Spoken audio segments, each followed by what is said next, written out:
Gustavo.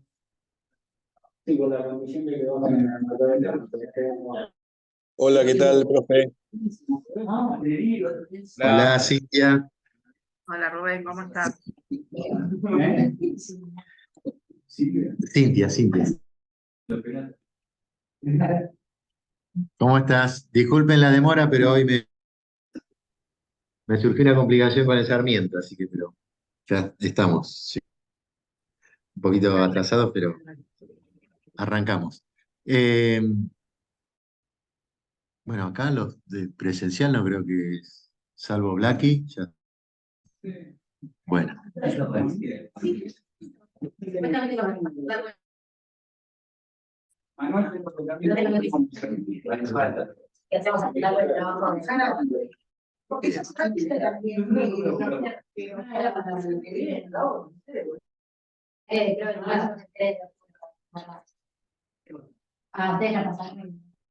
Pensamos que había que hacerlo ese día y le hicimos medio chamulleramente. ¿Cómo lo pueden?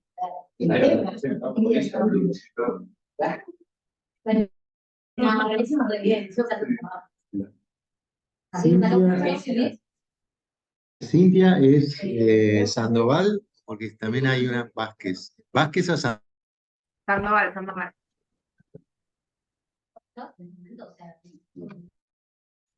Bueno,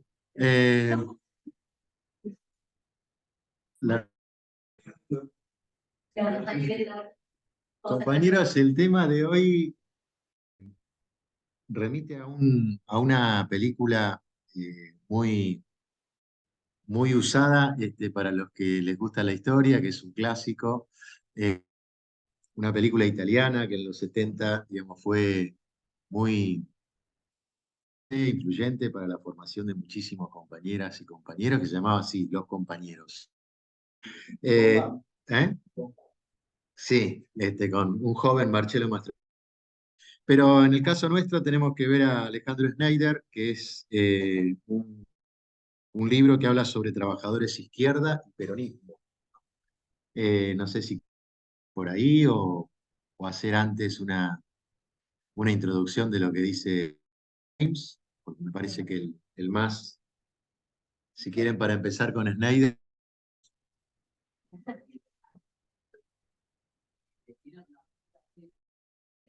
Uh-huh.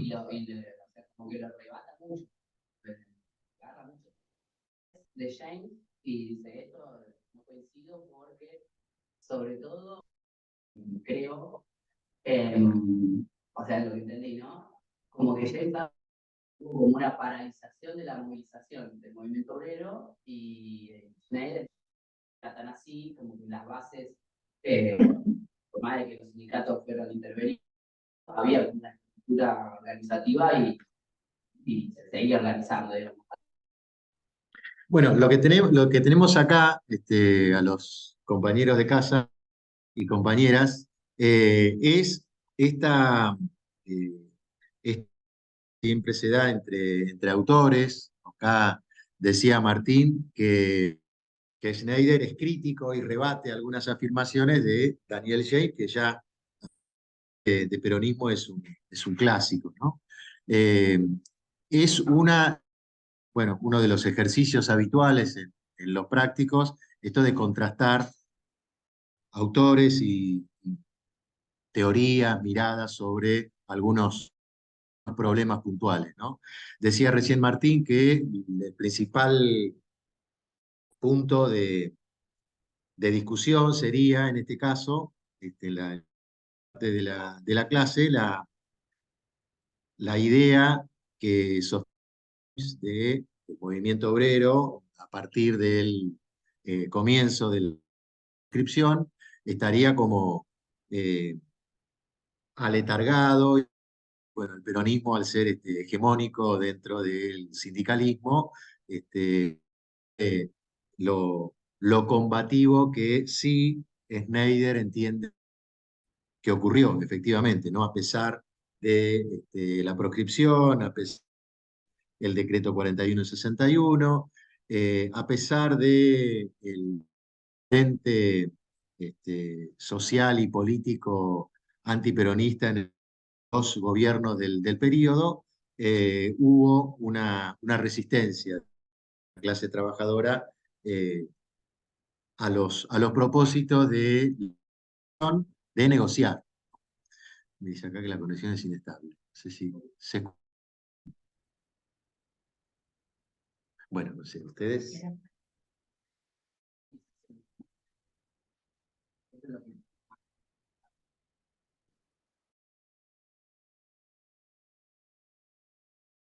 ¿Está de acuerdo? Claro, ahora los proyectos, viste, acá, James dice esto y yo no estoy de acuerdo. Parece que hay el párrafo de Sí. que organizaciones de las bases, en Rosario, como que hubo. Era la mía. Era la mía. Claro, como que hubo así intentos. Bueno, a veces se reprimían, y demás, no sé que los intentos que no todos tenían por ahí la fortaleza, como si cuando yo a veces. Claro, la discusión entre los autores pasaría por el tema de la hegemonía que el peronismo en los sindicatos y la actitud de la dirigencia del sindicalismo en general frente a el gobierno de facto y, bueno, los gobiernos posteriores, ¿no? El caso del frondicismo, ¿no? Con el plan Conintes. Creo que uno de esos primeros puntos a discutir, y bueno, el aporte que hace él con muchos casos o ejemplos de situaciones de resistencia y de enfrentamiento al gobierno. Pero me gustaría que repasemos con los compañeros que están en casa estas tres ideas o tres núcleos de problemas que estaría planteando en los compañeros, trabajadores izquierda y peronismo, que sería que la biografía, hasta ese momento que se publica este trabajo, analiza al movimiento obrero a partir de tres, ¿no?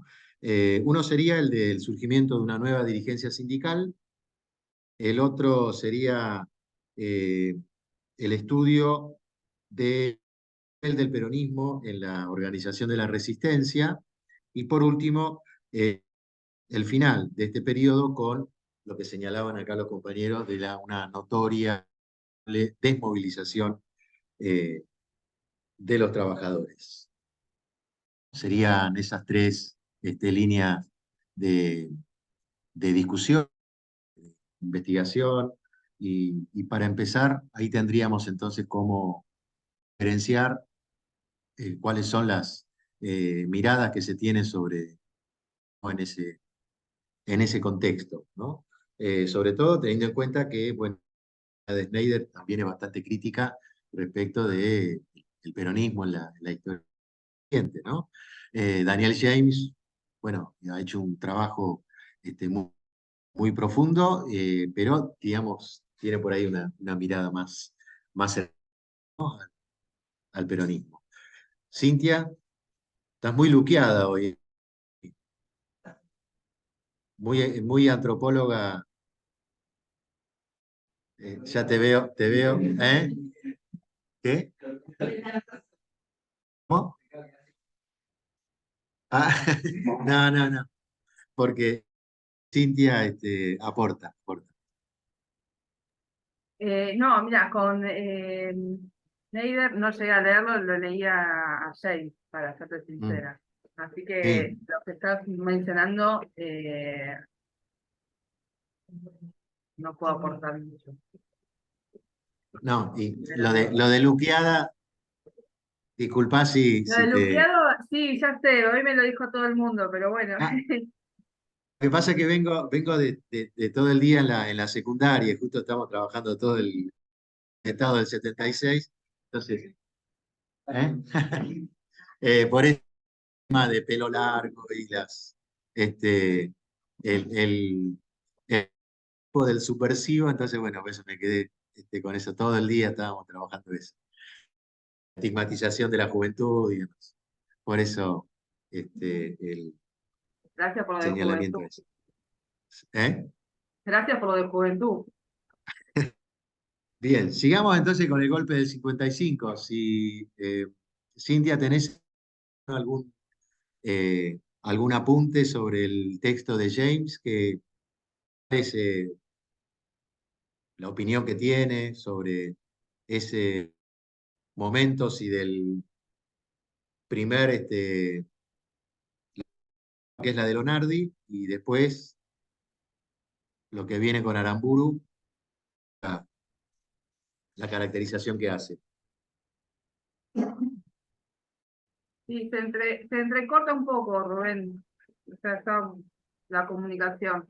Escuché a Bueno, medias. lo que apuntaste de James, que es ese más significativo de esa primera parte, cuando habla del golpe, ¿no? Del 55. Ya que lo leíste, aprovechamos. Pero bueno, está abierto para Gustavo, Francisco. Bienvenido, Francisco. Gracias, Rubén. Buenas tardes. Buenas tardes. Sí, en líneas generales, eso que plantea él, ¿no? En este capítulo 2, el interregno, este espacio de intervalo que hay entre el golpe y la función de Aramburu, en donde hay una suerte de convivencia entre el peronismo y quien está en el poder, y cómo se van disputando los espacios, tanto las cúpulas sindicales y lo nada. Ahora les pregunto a los compañeros en casa y en el piso,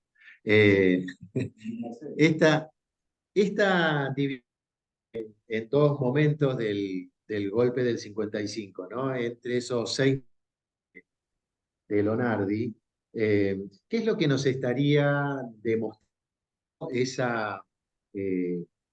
ese gobierno bueno, provisorio, pero que es un gobierno cuya base social tiene como característica sobresaliente nada más que un profundo odio al peronismo, ¿no? Porque tenemos desde los partidos, desde el radical hasta los oficiales, los conservadores, todos, digamos, los une el antiperonismo. Y sumado, es como reactivar la Unión Democrática con esta faceta que pretende mostrar el Leonardi del famoso diálogo, la idea de este es el momento de unirnos. Pero también ahí hay un grado bastante notable de improvisación, ¿no? Porque la idea fue Juntos para el Cambio y después vemos ¿no? Es decir, creo que eso los 6 de duración de este gobierno lo demostró, ¿no?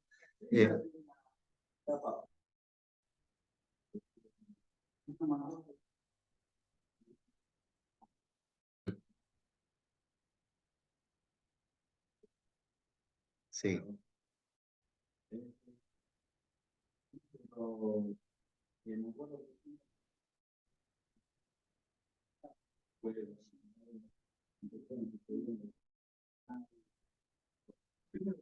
Y en un principio parecía como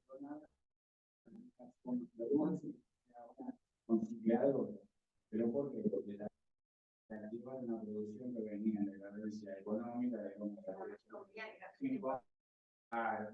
y después sí, se logró inclusive porque la dirigencia sindical, no sé si el sindicato no se dejó así, no, era más político, pero indudablemente todo hicimos acá en ese proceso y había una etapa en donde hay que volver a resistir porque venía a mi manera.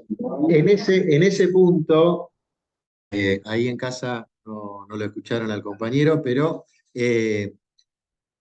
Punto, Schneider sostiene, afirma que, bueno, con este golpe de Estado muestra que era imposible volver al modelo tradicional, que es el que añoran todos los sectores antiperonistas y ligados a la exportación de carne.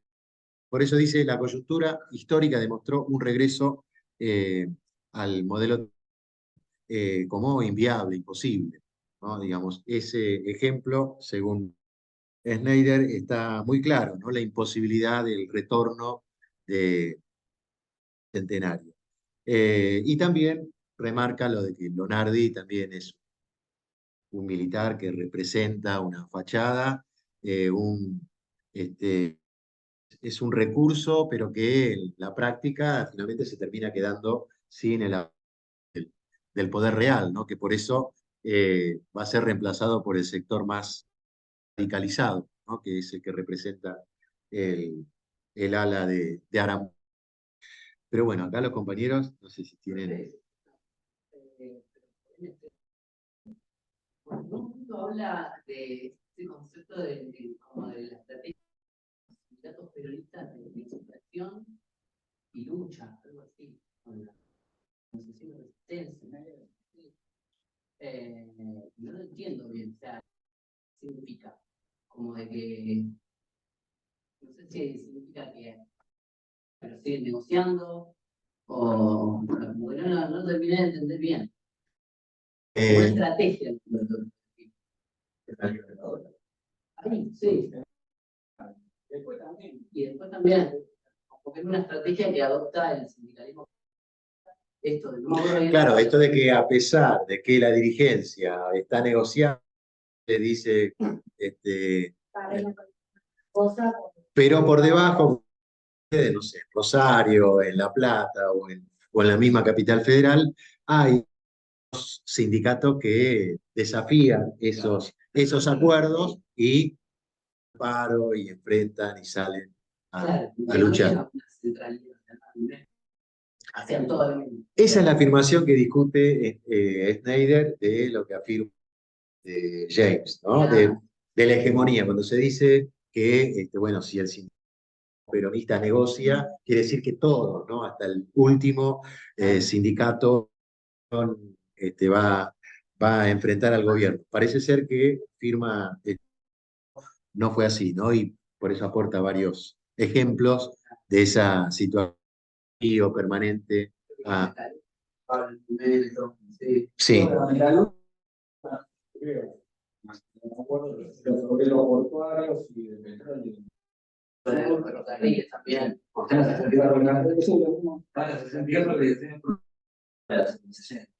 32. Sí, por eso dice, Schneider sigue diciendo, la resistencia fue un fenómeno generalizado de impugnación, no es solo la de poner caños y hacer paros activos, que fue todo un movimiento de impugnación social. Acá él lo destaca, ¿no? Resalta el concepto de resistir, resistencia, pero como una multiplicidad de acciones, solo la de, como decíamos, volantear, digamos, hay distintas formas, por eso habla de impugnación social, no es solo... No te lo digo, Gabriel, no le habías leído.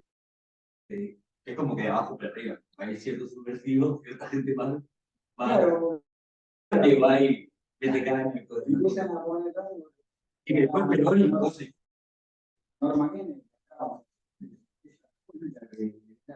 Vocales. Organizadas. Así se lo cuenta Norma Kennedy. Lo mandaban a hacer. Los propios trabajadores. Y que es Perón. Me parece que en cuenta de la cúpula y mandó que se hay que ser pasado por un dirigente sindical que estaba antes de la época de Entonces, si la mayoría tomó como lectura para el día de hoy, podemos seguir con él, entonces, para ver después cómo le agregamos.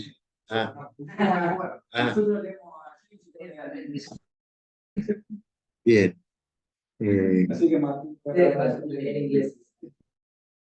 Gustavo, Francisco, están habilitados para sumarse al debate. ¿Qué impresiones les dejó del texto Sí, que creo hayan que trabajado? ¿Me escuchás, Rubén? Sí, sí. Perdón. Creo que la negociación de los sindicatos también tenía que ver con una cuestión de supervivencia, ¿no? Había algunos que buscaban justamente intentar representar los intereses de los trabajadores y tenían de alguna manera que negociar, que intentar ceder, y había otros que tenían una postura más dura, que se veía justamente en las huelgas, en los reclamos. Y creo que entre esas dos posturas maduras fue lo que se fue después armando en la política obrera, en la política sindical, que fue determinando grupos más combativos y los grupos quizás un poquito más Eh, dialoguistas, pongamos, ¿no? Dialoguistas, negociadores. Bien, Claro. gracias. ¿Hay más compañeros? Ahí está ¿Estás ahí? Estás ahí, dijo. En- ¿Estás ahí, Francisco? Bueno, Sí, Rubén. ¿a vos te pareció lo mismo el texto de lo que señala Sí, yo acá el también, compañero? sí, también me quedé un poco leyendo un poquito más allá, respecto al concepto de, de in- de integración que señala James y que está ligado con este, la relación que tuvo el movimiento obrero en tiempos de Frondizi, ¿no? Este, eh, Siendo ahí esa figura, la figura de Frigerio, estando en el medio entre las negociaciones de las cúpulas sindicales, eh, que van lentamente dejando esa idea de resistencia original y se van transformando en burocracia sindical, ¿no? Sí. Este, Eso me llamó la atención. ¿Cómo, Y cómo es esto como, de la burocracia sindical desde la caracterización de James? Me interesa. eh, sí, digamos, Básicamente como siempre, cuando se habla de burocracia sindical, siempre se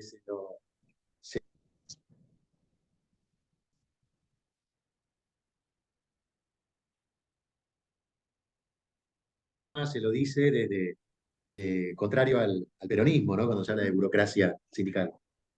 claro, me parece que lo que él habla del surgimiento y el desarrollo de la burocracia sindical es en términos de la relación con las bases, ¿no?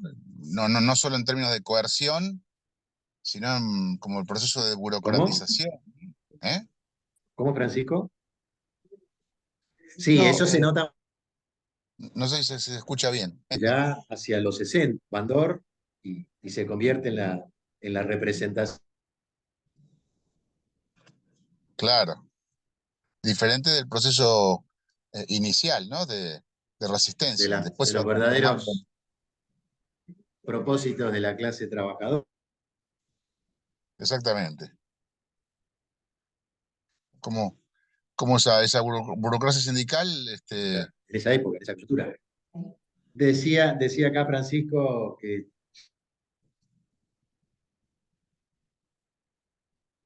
por lo menos a mí me llamó la atención esto de hablar de burocracia sindical en un texto como el de James, ¿no? Que es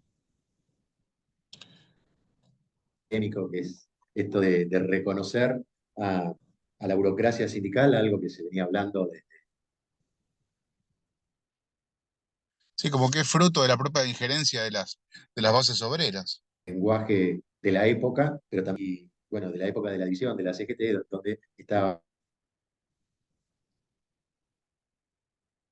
de 68 más claro esa diferencia ideológica, política que tenían estas dos corrientes.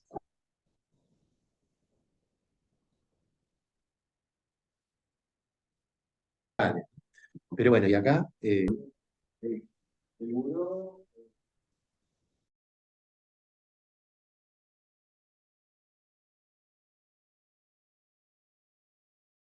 una burocracia. Ujú.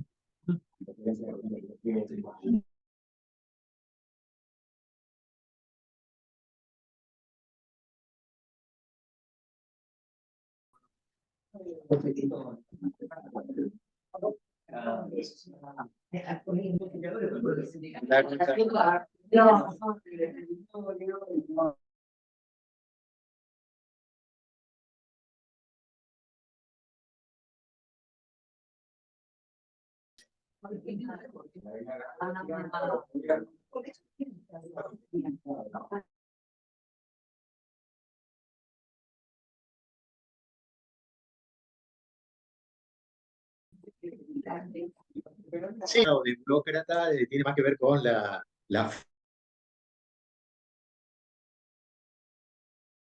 funcionalidad de esa dirigencia.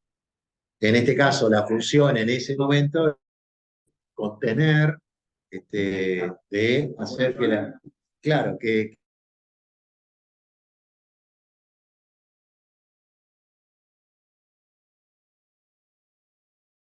no se rebelen. Por eso el tema de que la línea de Leonardi era consciente que esto era imposible gobernar sin el apoyo de los sindicatos y de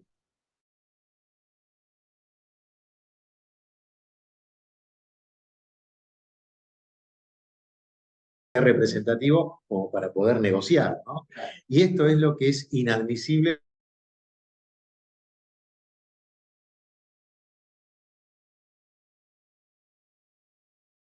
Sector de Arapuco, si ellos consideran que no hay nada. Consideran los trabajadores que iban a ser representantes, pero que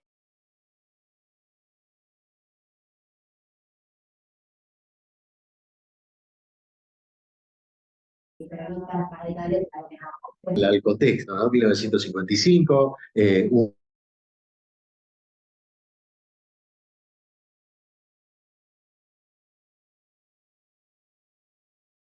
sobre todo a procesos en los que la clase trabajadora había avanzado.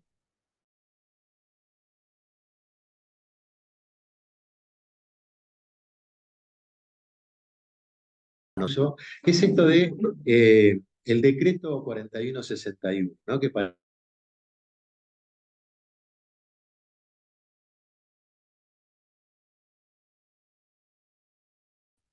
una barbaridad que parece por medio de un decreto, ¿no?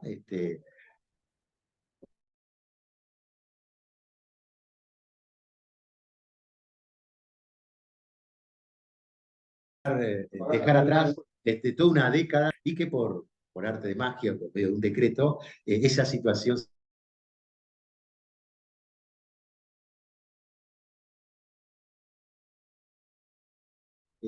no es como querer tapar el sol con la mano, ¿no? Es decir,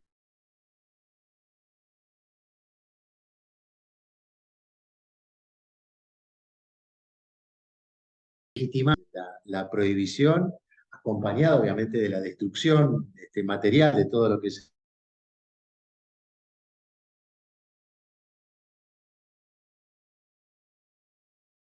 el cierre del IAP y la destrucción de la población. El punto que cuando lo analizamos desde el punto de vista económico, no se habla,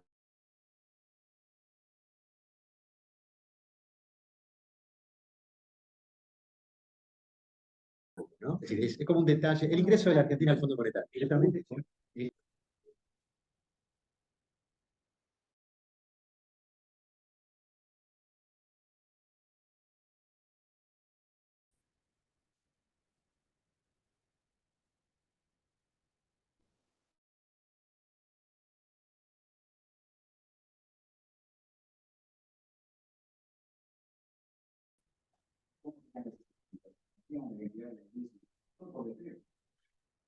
fíjate que en este caso, bueno, uno puede decretar un aumento salarial.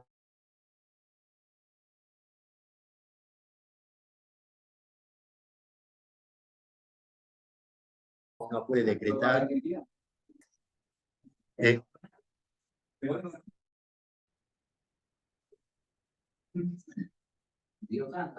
Compañeros, necesitamos la mirada antropológica porque acá estaban Gabriel hablando de la identidad, ¿no? De los trabajadores, sobre todo una identidad que a 10 años de haberse construido y afianzado, viene por medio de un decreto, pretende borrar toda una experiencia. Lo que leyeron James, el concepto de experiencia, digamos, es uno de los aportes que hace el autor, ¿no? La idea de experiencia de los trabajadores argentinos la idea de experiencia. Ese es un concepto que ningún otro autor continúa. Por eso el texto, el libro, el trabajo de James es bastante rico y es muy claro cuando aporta herramientas, análisis y conceptos que nos sirven para entender un poco más. Emocional también. Sí. Profe, esta es la primera experiencia, ¿no? En donde mediante un decreto se intenta callar voces disidentes, desaparecer al que piensa distinto, porque es el principio de la desaparición del que piensa distinto en términos políticos. Sí, es la imposición de la intolerancia política, ¿no? con herramientas concretas, que es en este caso el decreto y los fusilamientos y la destrucción material de todo lo que se hizo en años de gobierno. No me gusta decir gestión porque suena muy amarillo hablar de gestión. Hablemos de, bueno, una experiencia histórica, un gobierno, sea de como es pero sí, es el.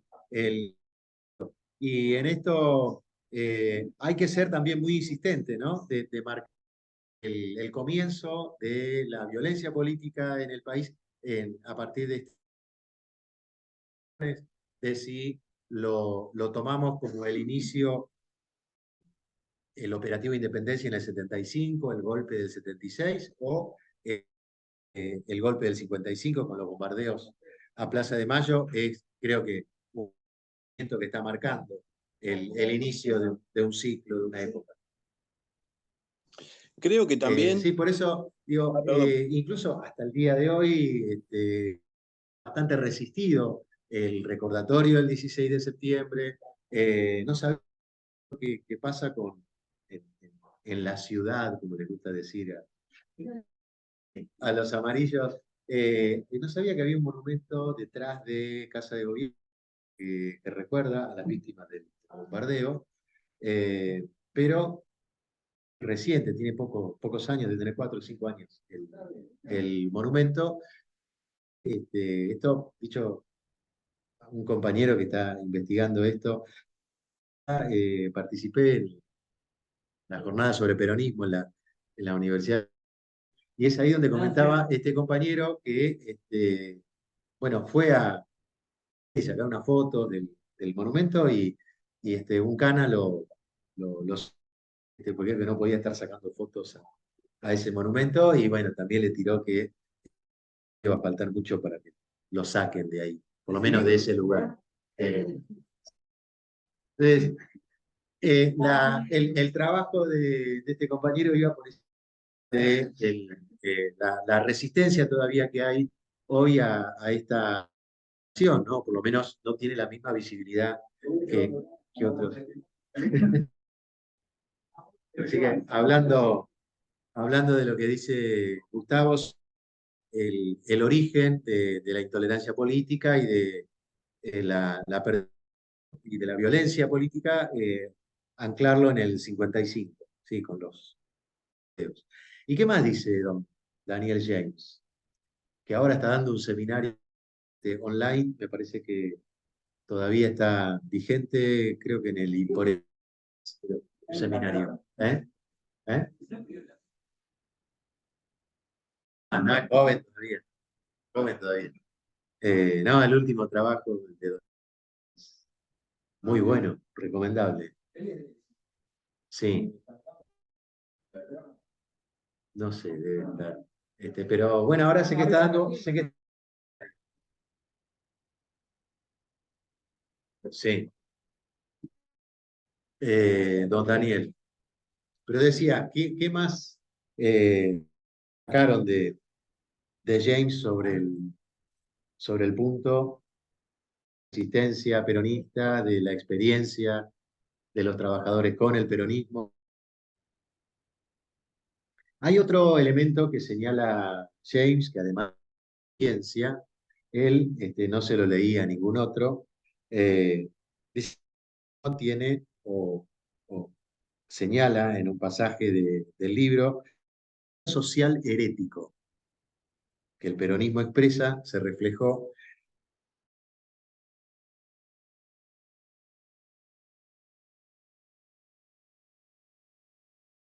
el empleo del lenguaje, ¿no? Es decir, el peronismo como un 17 de octubre, las patas en la fuente, y bueno, permanente. Rubén. Rubén. No conocía Rubén. esa revista. Profesor. Sergio, Sí. Bienvenido, sí. Te pido un Perdona. favor. Sí. ¿Podés ponerle pausa a tu cámara porque se corta el audio y no te escuchamos? Bueno. Por ahí pausando la cámara te vamos a escuchar sin interrupción. Gracias. ¿Ahí está mejor? ¿Está mejor ahí? Sí, perfecto, perfecto. Bueno, decíamos recién, Sergio, compañeros, que otro de los conceptos o otras de las acciones que hace James que resultan muy sugestivos, y incluso se puede debatir, esta afirmación del ser herético del peronismo, que digamos no se lo leí a otro historiador, esta caracterización, ¿no? De que el peronismo tiene un componente y eso, entre otras cosas, para James es lo tan permanente, ¿no? Y que se va adaptando a las distintas épocas. Cintia, no sé quién más. Sí, a mí eso me había llamado la atención, porque medio que al final del texto introduce un poco las ambigüedades, distintos puntos de vista y experiencias que tiene, y termina él hablando de una categoría analítica como son las estructuras de sentimiento, ¿no? Sí, eso lo destacaban los compañeros acá. Ah, no los escuché. Bien, bien. No, por eso te decía, Cintia, que te buscábamos para que desde la antropología nos ayudes a esto de la identidad, ¿no? Del peronismo, la identificación de los trabajadores del peronismo que es tan fuerte y bueno, también desde lo sentimental es muy notable. Porque Creo, incluso Rubén, del texto, James afirma que el legado que deja el peronismo sobre los trabajadores fue tanto social como políticamente complejo. Bueno, es un peronismo el del primer gobierno, el segundo gobierno es otro, el de los 18 años de la proscripción es otro, el representa a John William Cook es otro peronismo, el de la CGT de los argentinos, ¿no? Y bueno, y después tenemos el de los 80, sí, bueno, el patriotismo, por supuesto, el peronismo de los 80 y el menemismo, y seguimos, va cambiando de,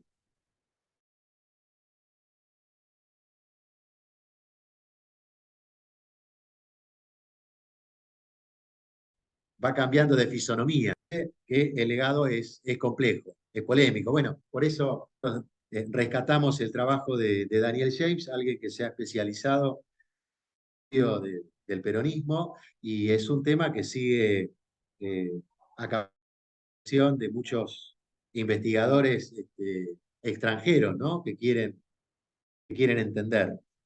Bueno, acá también los tenemos locales.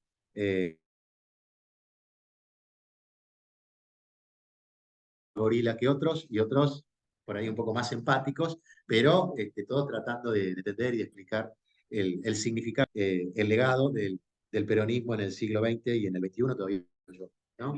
Salvo salvo el trabajo de Daniel, creo que no he visto nada así nuevo en el nuevo siglo sobre peronismo. Bueno, no, es más una especie de testimonio. Yo decía esto de trabajos al estilo de, bueno, el Grimson, que intenta desde el siglo XXI hacer una explicación que pueda ser leída por estudiantes y estudiantes de historia, ¿no? Me parece un intento muy loable de actualizar y de divulgar el tema. Aunque Gris creo que es colega tuyo, ¿no, Cintia? Es más es antropólogo, no historiador. Alejandro Grimson, Sí, sí, es antropólogo. claro, porque ese librito de qué es el peronismo. Sí, la verdad que es un análisis, yo no tengo mucho conocimiento, pero sí es interesante porque eh, es lo que generalmente se habla de no hacer generalizaciones, ¿no? Sobre la nada misma y empezar a escarbar un poco dentro de lo que es el componente peronista, la verdad que, y esto, ¿no? Que la primera parte que él menciona, que no era, digamos, no es algo estrictamente de clase, ¿no? Y que, digamos, es un análisis que tranquilamente se puede traer a la actualidad. Eso, una escritura y un planteo más, ¿no? Que muchos trabajos tienen, que le ponen muchísima energía y tratan de forzar incluso las fuentes para mostrar que lo que sucedió con el peronismo fue, ¿no? Que por eso seguimos escuchando la barbaridad esta de los 70 años de peronistas, por el estilo. Esto de hacer una operación sobre las fuentes para forzar las conclusiones y que todo conduzca a la afirmación de que el peronismo es malo y a partir de ahí tragedias y todo lo peor que le ha pasado a la sociedad argentina tienen que ver con el... Por esto, por esto, por esto decía, destacaba intentos genuinos de tratar de divulgar y de acercar a nuevas generaciones, a nuevos lectores, a un tema tan complejo como este, ¿no? El del peronismo. Bueno, los que están en el piso, algo más de James que enriquezca el acercamiento a los primeros peronismos, porque bueno, nosotros acá estamos el primero, el primer peronismo y estar después con la resistencia y los 10 de proscripción. En eso, ese es el periodo que van a marcar los trabajos de Schneider, todo, ¿no? Que trata, más precisamente, arranca con el golpe del 55 y lo termina en el 73. Un año también clave en la historia del peronismo, en la historia del país también, ¿no? La del 73, año.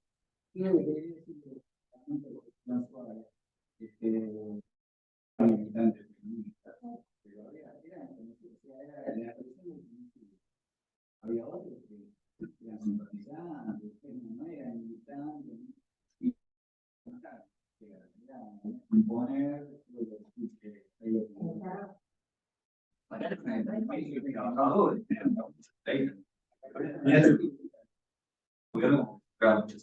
La representación política era mucho el poder, se había peleado con todo.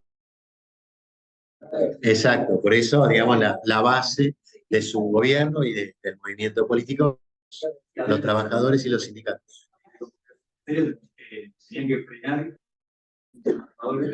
toco un silbato y para las fábricas, las cosas. Los empresarios. Estaban ya pasados de costa, digamos.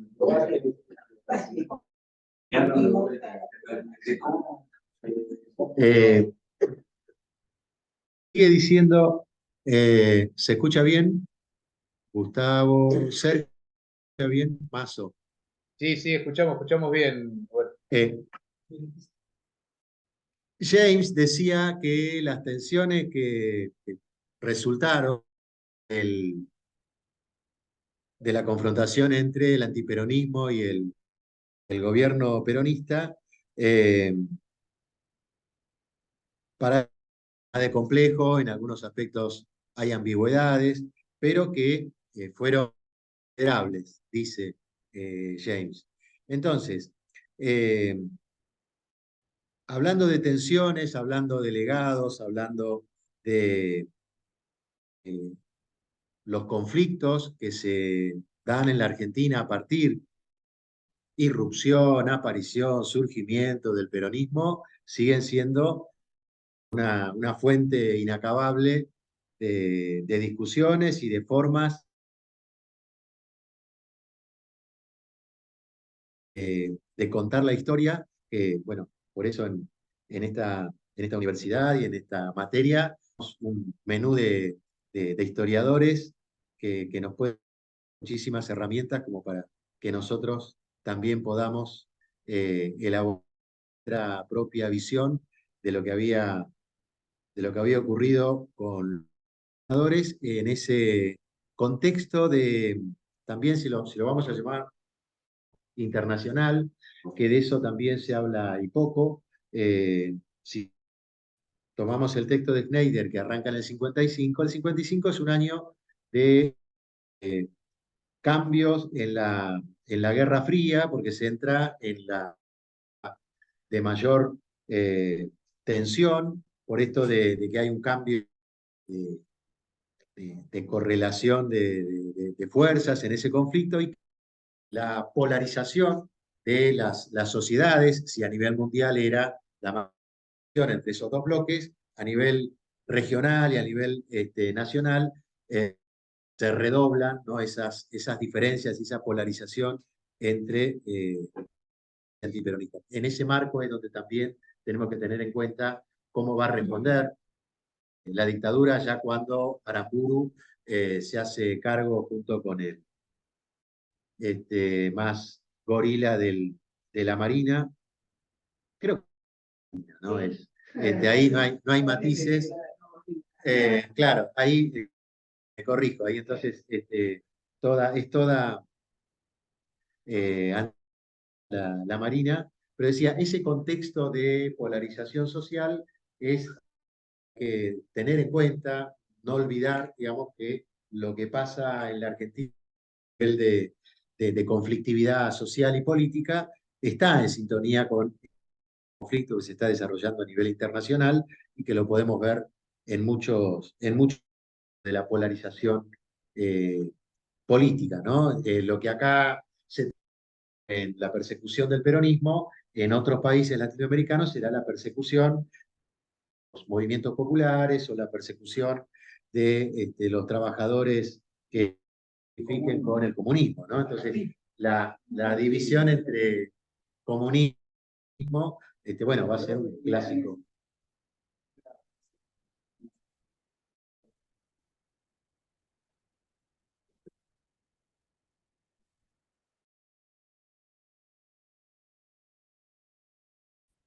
Bueno, me está acá señalando Gabriel que lo que vieron ayer con Laura, la llegada de la escuela francesa, ¿no? Se da en el marco de esta guía que, bueno, muy rápidamente va a tener continuadores y alumnos destacados, ¿no? Que van a cumplir después funciones de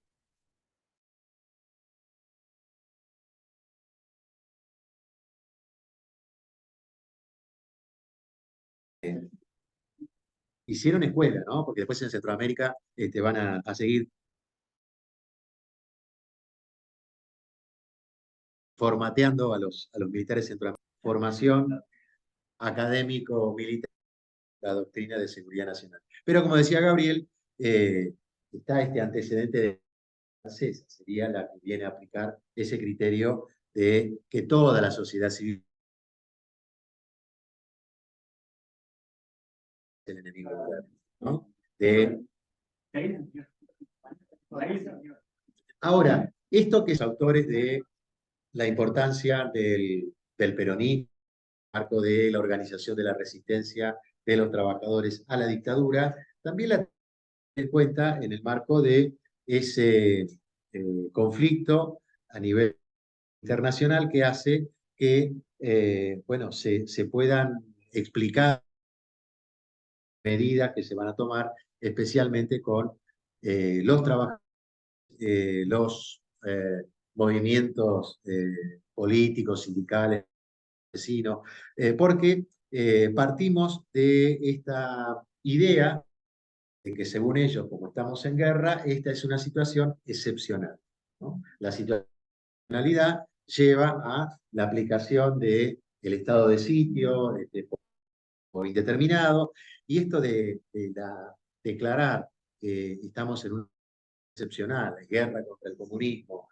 la guerra contra el ateísmo, y ahí también se va a embarcar la Iglesia Católica, bueno, apoyando en el 55, pero también con el golpe del 16, ahí vemos que esta alianza está mucho más sólida, ¿no? Porque también se embarcan en esta línea de la excepcionalidad, que es lo que justifica la represión, haciendo también ahí la salvedad de que la dictadura de Onganía, y si tomamos el texto de Schneider, que lo corta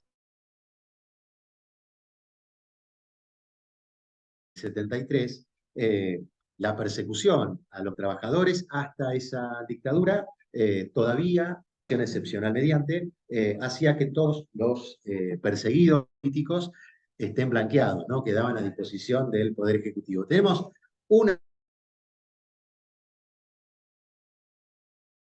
excepción a esta norma, que es la desaparición, muy bien, de Felipe Vallés. Muy bien, acá, 62. Hay un grito que estremece, 18 años. Vallese no aparece. 1962, sí. Sergio,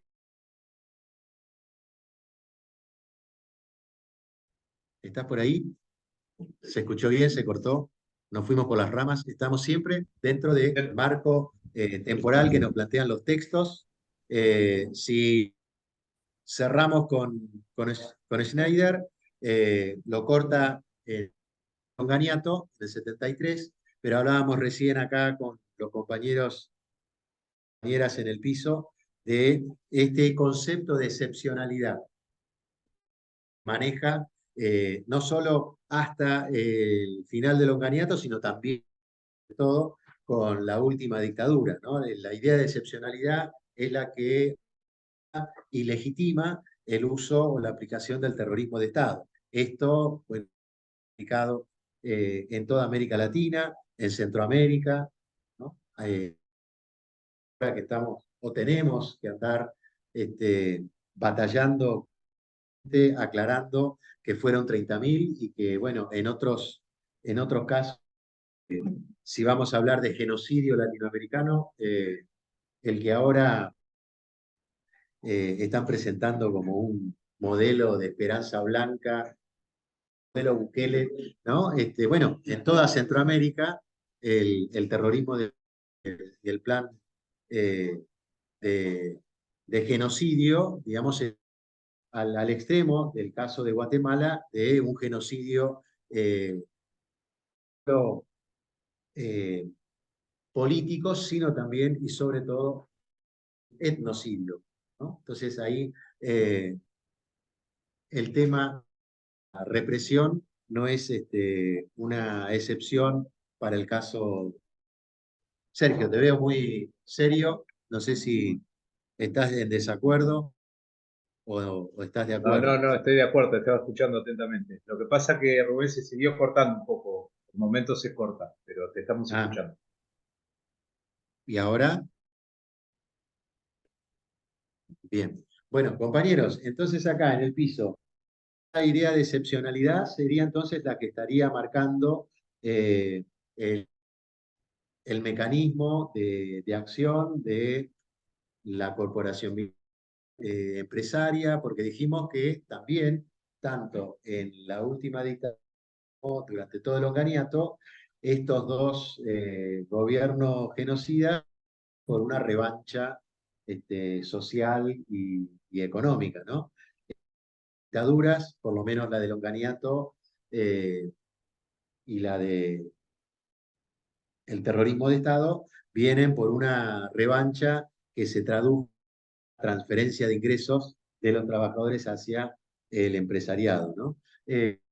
Los dos textos, pero creo que más el de Snyder, rescatan algunos datos estadísticos donde, si vamos a hablar de inflación, en la primera etapa podemos decir que hubo cierto situación, pero después se desmadró. Y esta es otra de características del movimiento obrero y de la resistencia de los trabajadores a este de el onganiato y de la dictadura genocida. Eso es lo que rescata de la historia de nuestro pueblo, sería, ¿no? Que estos de reformar, de imponer modelos productivos, o, bueno, lo de productivos podemos tomarlo con pinzas, ¿no? Pero económicos que tienen una matriz que ya sabemos dónde está la matriz, ¿no? Que viene de afuera. Es uno que la clase trabajadora argentina en su conjunto ¿no? Por eso estos cánticos de a pesar de los golpes, de los fusilamientos, nos han vencido. Y en este sentido, podemos decir con orgullo, ¿no? Que a pesar de estos intentos de disciplinamiento, estos intentos de cambiar la identidad de la clase trabajadora o de en general, han fracasado, ¿no? Porque cuanto más presión, cuanto más decretos y fusilamientos, lesiones, la clase sigue, puede tener momentos de repliegue, pero digamos, vuelve a salir. Y ahí justamente eso nos ha faltado en estos 4 años, ¿no? De volver a recuperar la calle, dejar.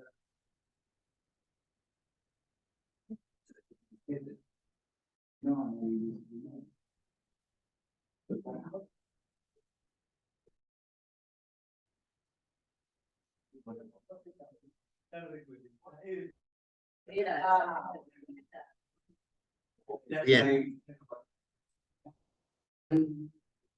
¿Qué otra afirmación de James les parece apropiado que agreguemos a esta por los textos o por lo que señalan los autores sobre la postperonista, en el caso de Snyder, que empieza con el golpe de 5, o le parece que la parte ideológica? Ajá. Porque entiendo como que hubo una quisiera de los radicales dialoguistas. Sí, Y sí. entiendo que el modelo del Sí. desarrollo, que tampoco sé bien si todavía. Bueno, hablando acá, Martín, Sergio, Cintia, Martín está repasando lo que plantea de el frondicismo, ¿no? Esta de desarrollo autónomo mediante las inversiones extranjeras. Ahí, sí, sí, sí.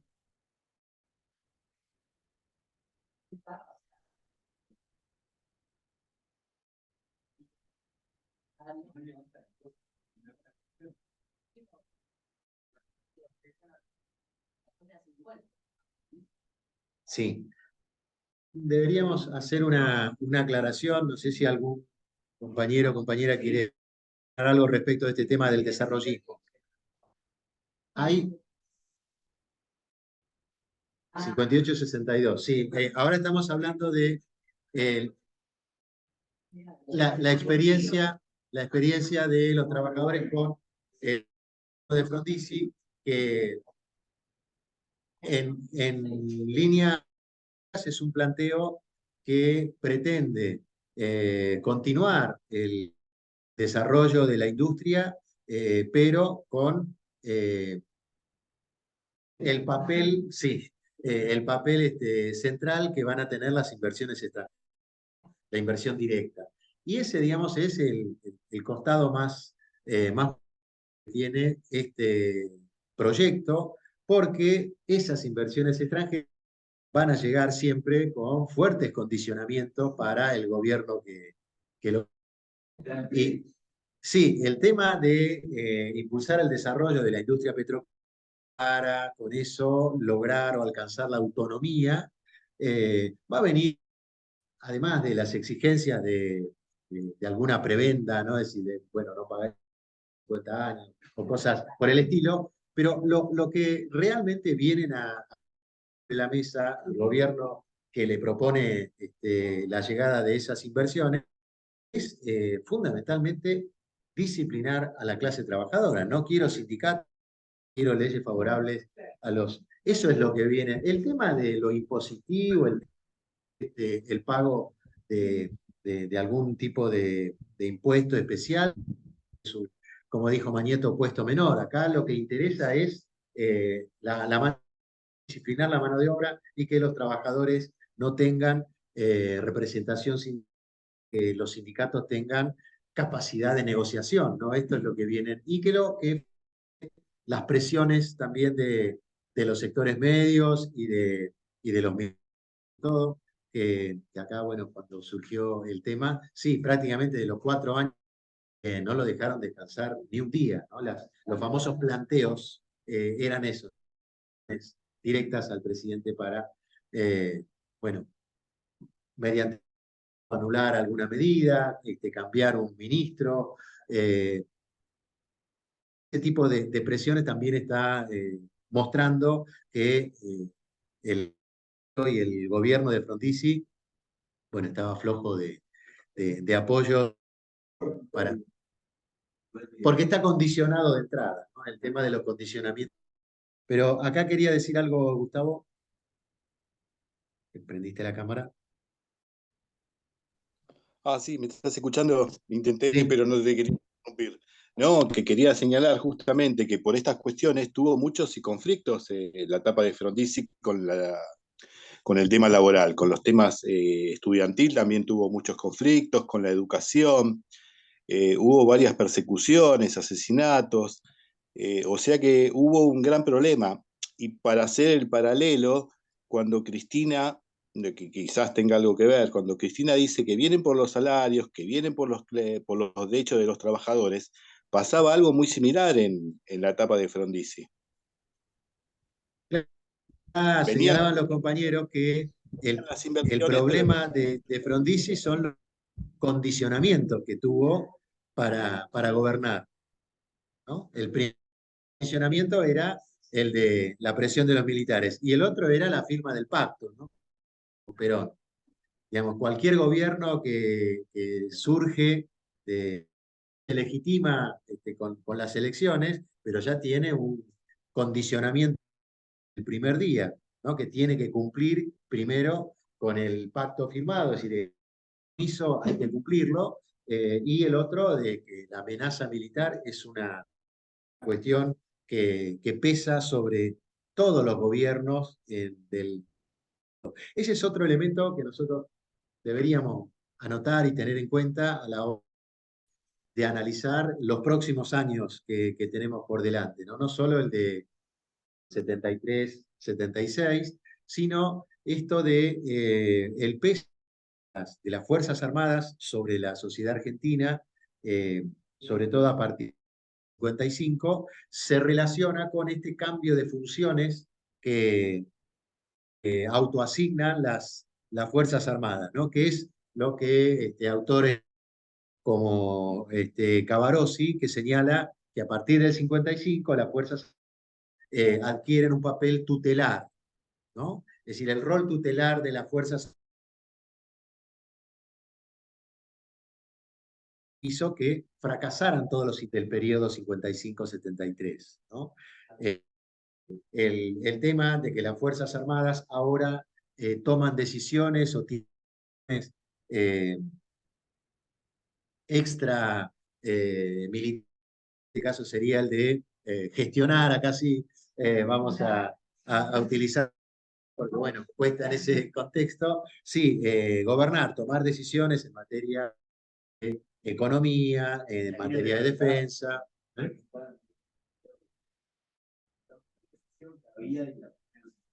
Profe,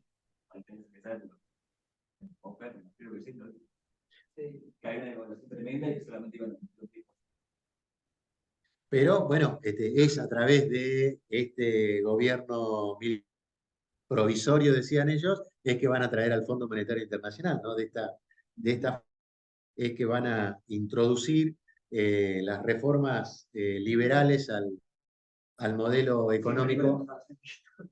Sí, y sobre todo en unión con los sectores tradicionales del agro, ¿no? La iglesia también.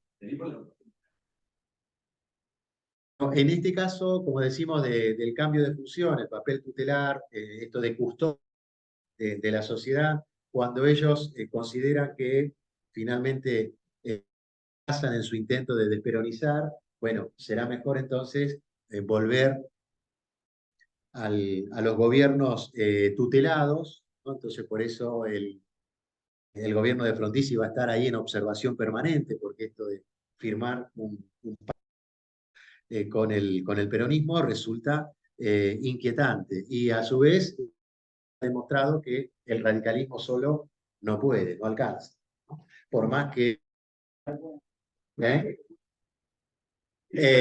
claro, con el apoyo de los partidos provinciales tampoco alcanzó, ¿no? Ni el apoyo de la prensa, de la sociedad rural, ni la Unión Industrial. Digamos, esto también demuestra una vez más el poderío y la influencia que tenían también. Sergio, ¿querías decir algo? sí, Ya quería hacer estamos. un breve comentario respecto Sí. el tema de las inversiones extranjeras durante el gobierno de Frondizi. En efecto, vinieron muchas empresas a radicarse a Argentina, de industrias, llamémosle pesadas. El tema es que ocurrieron dos cosas. Primero se llenó de automotrices. Argentina, vinieron para acá General Motors, Ford ya estaba, bueno, no me voy a acordar de todo, Chrysler, algunas francesas también, y por supuesto Córdoba. las compañías petroleras. Ahora, el tema es que no se pudo hacer otra parte de la industria pesada que tiene que ver con la acería, la siderurgia, ¿no? Ese impulso fue el que no se dio. ¿Pero por qué? Esto tiene una explicación con respecto a que te dirigen la economía y te hacen hacer lo que ellos quieren. Independientemente, digamos, de las divisas que se las llevaban, de los condicionamientos que ponían, te modifican el perfil productivo. Nosotros no necesitamos por ahí tener 10 empresas automotrices, como vinieron, que son bienvenidas porque te dan trabajo a la gente. Pero digo, te cambian el perfil productivo en función de una alianza que en este caso se estaba desarrollando en toda Sudamérica. Los autos nuestros se vendían a toda Sudamérica. Por eso se instalaron acá, Claro. porque había buena mano de obra, muy calificada, y además de eso había elementos como para armar un parque industrial funcional a la industria mecánica en este caso. Y respecto del tema sindical, el tema es que aparece lo que después fue denominado el bandorismo. Entonces, Sí. ese sector era funcional al poder real, no a Frondizi específicamente. Frondizi tuvo una gran resistencia, justamente de la resistencia peronista por haber traicionado el pacto que hizo Frigerio Cook, pero luego de ese espacio de resistencia que duró bastante, también hay un sector, que reitero, se lo denomina bandorismo como modo general de llamarlo, que es el sector que transa siempre, que termina muy vinculado a lo que tiene que ver con el partido militar, esta fuerza tutelar a la que vos te estabas refiriendo. Claro, y eso quedó más claro durante Longaniat. la complicidad Correcto, ahí y es donde está el pacto. esa línea más conciliadora. Gracias, Sergio, como siempre. Bueno, compañeros, se nos está la batería y la señal se entrecorta, así que los vamos a dejar en libertad. Esa es la única libertad que avanza y que Profe, la de perdón. poder ir a tomar unos mates. Nos vemos el próximo miércoles, ¿les parece? Gracias Dale, por estar Rubén. ahí. Gracias, profe. Un abrazo, Impecable. compañeros. Nos vemos Abrazo. semana que Buen día, viene. compañeros. ¿Eh? Chao, chicos.